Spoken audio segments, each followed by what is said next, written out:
नमस्कार, शिल्पा होम किचनमध्ये सर्वांचं मनापासून स्वागत. आज आपण आंब्यापासून तयार होणारा कोकणातला अतिशय पारंपरिक पदार्थ बघणार आहोत. तो म्हणजे आंब्याचं सांदण. हे सांदण अगदी मोजक्या साहित्यामध्ये तयार होतं आणि चवीला अप्रतिम लागतं. चला तर मग रेसिपीला सुरुवात करूया. इथे सांदण बनवण्यासाठी आपल्याला लागणार आहे एक आंबा आणि मी हापूस आंबा घेतलेला आहे, छान पिकलेला घ्यायचा. तर आता वरचा देठाचा भाग काढून घेतला आणि हा कट करून घ्यायचा आहे आपल्याला. यामधला सगळा गर काढून घ्यायचा आहे आणि मिक्सरला पाणी न घालता हे अगदी बारीक वाटून घ्यायचं आहे. तर मी आता आंबा कट करून घेतलाय आणि यामधला सगळा गर काढून घेते. तर आपण इथे एक वाटीवर आंब्याचा गर घेणार आहोत. तर एकाच वाटीने हे सगळं साहित्य मोजून घ्यायचे. तर मी इथे आंब्याचा गर झालेला आहे आपला तयार. आता त्यानंतर आपल्याला इथे लागणार आहे तांदळाचा रवा. त्यासाठी मी इथे बासमती तांदूळ 1 वाटी घेतलेले आहेत. हे तांदूळ स्वच्छ धुवून चाळणीवरती निथळून घ्यायचे आणि त्यानंतर पंख्याखाली सुकवून घ्यायचे. तर हे तांदूळ छान सुकवलेले आहेत. आता हे आपण मिक्सरमधून बारीक याचा रवा करून घेणार आहोत. आता हा असा तांदळाचा रवा तुम्हाला बनवायचा नसेल तर इडलीचा जो रवा येतो तो वापरला तरी सुद्धा चालेल. तर आता बघू शकता अगदी रवाळ असं वाटून घेतलेलं आहे. जसं बारीक रवा असतो अगदी त्याच पद्धतीचं आपल्याला इथे रवाळ असं वाटून घ्यायचं आहे. तर हा रवा आपला तयार झालेला आहे. आता इथे आंब्याचा गर, त्याचबरोबर आपल्याला लागणार आहे गूळ. तर मी पाऊण वाटी किसून घेतलेला गूळ घेतलेला आहे. इथे आपण आंब्याचा गर वापरतोय त्यामुळे पाऊण वाटी गूळ घेतलंय. त्यानंतर 1 वाटी खवलेलं ओलं खोबरं आणि आपला तयार झालेला तांदळाचा रवा. तर आता गॅसवरती कढई ठेवले आणि जो आपण तांदळाचा रवा करून घेतलाय तर तो भाजून घ्यायचा आहे.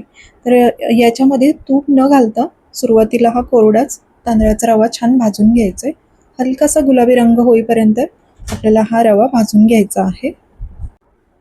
जवळपास 7 ते 8 मिनटं हा रवा छान भाजून घ्यायचा आहे. गॅस मिडियम ठेवायचा आहे. मिडियम गॅसवरती हा रवा छान भाजून घ्यायचा आहे. सांदण हा एक कोकणातला पारंपरिक पदार्थ आहे. आता यामध्ये आपण आंबा घालतोय त्यामुळे आंब्याचं सांदण किंवा फणसाचं सांदण सुद्धा बनवलं जातं. त्याचबरोबर काकडीचं सांदण सुद्धा बनवलं जातं. आणि हे सर्व प्रकारचं सांदण आपल्या चॅनलवरती याच्या रेसिपीज अपलोड केलेल्या आहेत. तर तुम्ही त्या बघू शकता. तर आता हा रवा छान भाजलेला आहे आणि हा एका प्लेटमध्ये काढून घेऊया. तर आता याच कढईमध्ये आपल्याला पाणी ठेवायचं आहे. तर ज्या वाटीने आपण सगळं साहित्य मोजून घेतलंय त्याच वाटीने इथे 2.5 वाटी पाणी घेणार आहोत. तर या कढईमध्ये 2.5 वाटी पाणी घालून घेऊया. आपण इथे आंब्याचं गर वापरतोय त्यामुळे अर्धी वाटी पाणी मी कमी केलंय.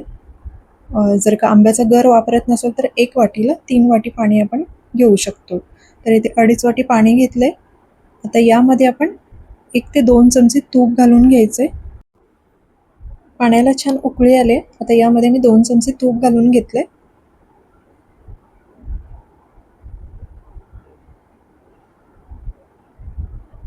त्याचबरोबर किसून घेतलेला गूळ तो सुद्धा यामध्ये घालून घ्यायचे आणि जे गुळाचे खडे असतील ते छान असे विरघळवून घ्यायचे.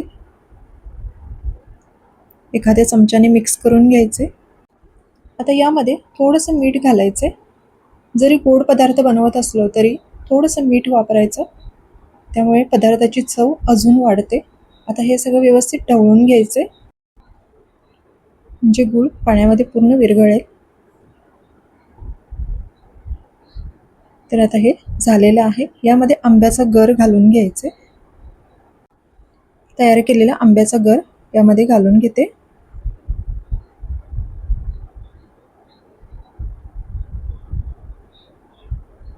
आता यासोबतच आपण खवून घेतलेलं ओलं खोबरं ते सुद्धा घालायचे आणि हे सगळं व्यवस्थित मिक्स करून घ्यायचे.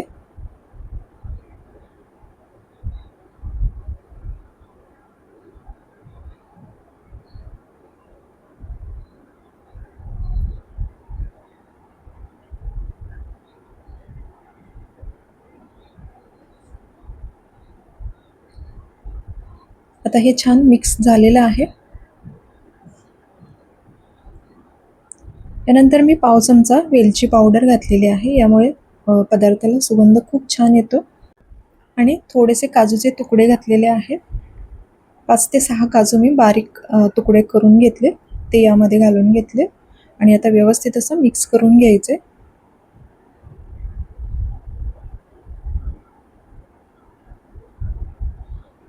आता छान उकळी आलेली आहे. यामध्ये आपण जो तांदळाचा रवा बनवून घेतलाय तर तो यामध्ये आपल्याला ॲड करायचा आहे. तर सुरुवातीला गॅस कमी करायचा आणि एका हाताने थोडा थोडा रवा घालायचा आणि दुसऱ्या हाताने आपल्याला हे चमच्याने व्यवस्थित मिक्स करून घ्यायचं, म्हणजे रव्याच्या गुठळ्या होणार नाहीत. सगळा रवा एकत्र घालायचा नाही, थोडा थोडा घालायचा आणि मिक्स करून घ्यायचा, म्हणजे रव्याच्या गुठळ्या अजिबात होत नाहीत. गॅससुद्धा मी कमी ठेवलेला आहे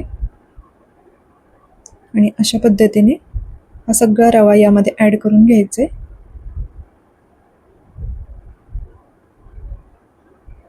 आता गॅस थोडा वाढवला तरी चालेल, तर मध्यम गॅसवरती आता हे पटापट मिक्स करून घ्यायचे आणि हे मिश्रण पटकन असं दाटसर होतं.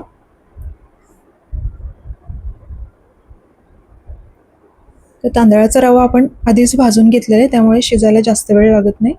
तर हे मिश्रण पूर्ण कोरडं होईपर्यंत आपल्याला हे असंच परतत राहायचं आहे. अगदी 3 ते 4 मिनिटामध्ये हे मिश्रण तयार होतं. तर मिश्रणाचा एक असा गोळा तयार झाला की आपण मग गॅस बंद करायचे. तर थोडंसं घट्टसर होत आलेलं आहे आणि रंग बघा सुंदर आलेला आहे.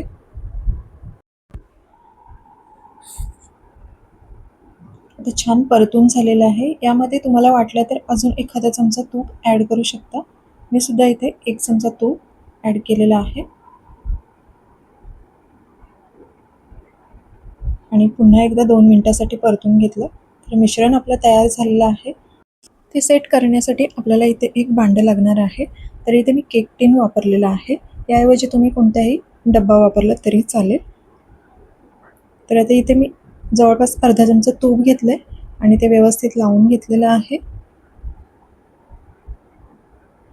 जेणेकरून जेव्हा आपण हे सांडण बाहेर काढू तेव्हा व्यवस्थित निघेल.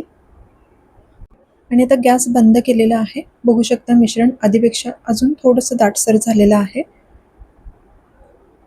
आता हे सगळं मिश्रण आपण या डब्यामध्ये ट्रान्सफर करून घेऊया.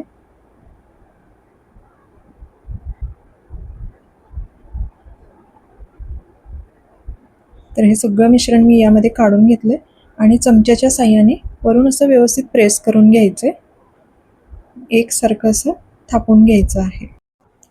आणि वरून गार्निशिंगसाठी इथे मी काजूचे तुकडे वापरलेले आहेत. तर तुम्ही तुमच्या आवडीनुसार कोणतेही ड्रायफ्रूट्स इथे वापरू शकता. तर हे आपलं तयार झालेलं आहे.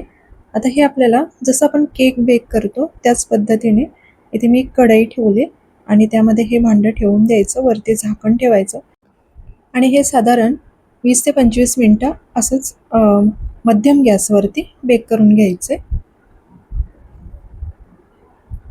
तर मी जवळपास 25 मिनटं ठेवलं होतं आणि आता हे तयार झालेलं आहे. हे पूर्ण थंड करून घ्यायचं, मगच आपल्याला हे डिमोल्ड करायचं आहे.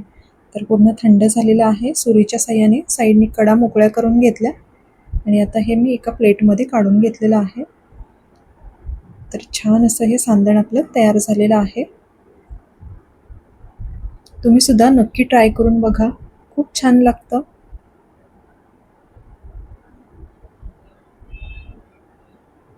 तर आता मी कट करून सुद्धा दाखवते. आतमधून छान मस्त झालेलं आहे आणि रंग बघू शकता तुम्ही, खूप सुंदर रंग आलेला आहे. आणि आता मस्त केळीच्या पानावरती हे सांडण सगळं मी काढून घेते. तर आजची ही रेसिपी तुम्हाला कशी वाटली हे कमेंट्स करून नक्की सांगा आणि व्हिडिओ आवडली तर व्हिडिओला एक लाईक नक्की करा. चॅनल अजून सबस्क्राईब केलं नसेल तर लगेचच चॅनलला सबस्क्राईब करा अशाच छान छान रेसिपी पाहण्यासाठी. आणि व्हिडिओ शेवटपर्यंत पाहिल्याबद्दल खूप खूप धन्यवाद. पुन्हा भेटू अशाच एका नवीन रेसिपीसोबत. थँक्यू.